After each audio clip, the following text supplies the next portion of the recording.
বিষয় আমি মনে করি। ঠিক একইভাবে জাতীয় রাজনীতির ক্ষেত্রে জনগণ যখন ভোট দেয়, জনগণ ভোট দিয়ে যখন তাদের জনপ্রতিনিধি নির্বাচিত করে, তখন অবশ্যই একজন ইন্ডিভিজুয়াল হিসেবে যে ভোটার, সে বিবেচনা করে যে স্বাভাবিকভাবেই তার এলাকা নিয়ে, তার দেশ নিয়ে, অথবা তার যতটুকু চিন্তা ভাবনা আছে বিভিন্ন বিষয়, সেটির কতটুকু বাস্তবায়ন কোন ব্যক্তিটি করতে পারবে, অন্তত বাস্তবায়নের রূপ হলেও কিছুটা দিতে পারবে। অনেকগুলো ব্যক্তির মধ্যে, অর্থাৎ প্রার্থীর মধ্যে, সেই ভোটার তার সিদ্ধান্তটি নিয়ে নেয় যার উপরে সে আস্থা রাখতে পারে। ঠিক একইভাবে আজকে এখানে কাউন্সিলর বৃন্দ যারা একত্রিত হয়েছেন, তারা সেই সিদ্ধান্তটি গ্রহণ করবেন। আজকে এই ড্যাবের জন্যই, সেই জন্য আমি মনে করি একটি অত্যন্ত গুরুত্বপূর্ণ দিন। আমি সেই জন্য প্রত্যাশা করব, আমার আশা থাকবে কাউন্সিলর বৃন্দ যারা আছেন, যেহেতু অনেকদিন পরে, আজকে প্রায় 7 বছর পরে ভোটের মাধ্যমে গণতান্ত্রিক পন্থায় ড্যাব তার কমিটি গঠন করতে যাচ্ছেন, উপস্থিত প্রত্যেক কাউন্সিলর, আমাদের আজকে কাউন্সিলরের সংখ্যা 3117 জন।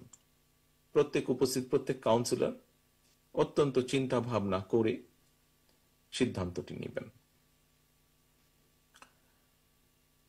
সম্মানিত কাউন্সিলবৃন্দ, সম্মানিত সভাপতি, একই সাথে এখানে একটি কথা অবশ্যই না বললেই নয়।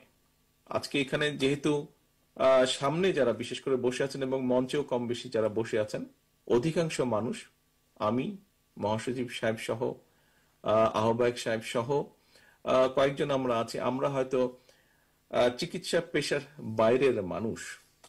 আর অধিকাংশ মানুষ, বলা যায় 99%-এরও বেশি সংখ্যক মানুষ হয়তো হলে উপস্থিত বা হলের বাইরে যারা আছেন কাউন্সিলর হিসেবে, সকলে এখানে চিকিৎসক বৃন্দ। মহাসচিব সাহেব যেরকম একটি বিশেষ ধন্যবাদ জানিয়েছেন আপনাদেরকে, আমার মনে হয় আমারও একটি আপনাদেরকে অবশ্যই ধন্যবাদ জানানো চাই। আমি দুটো বিষয় চিকিৎসক বৃন্দকে ধন্যবাদ, আগে ধন্যবাদটা দিয়ে নিই, তারপরে হাততালিটা দেন। তো ধন্যবাদটি হচ্ছে, এখানে সামনে আমি যতটুকু ক্যামেরার মধ্যে দেখতে পাচ্ছি, এখানে ডক্টর ফরিদ সাহেব আছেন, উনি সহ কিছু মানুষ, একটি টিম,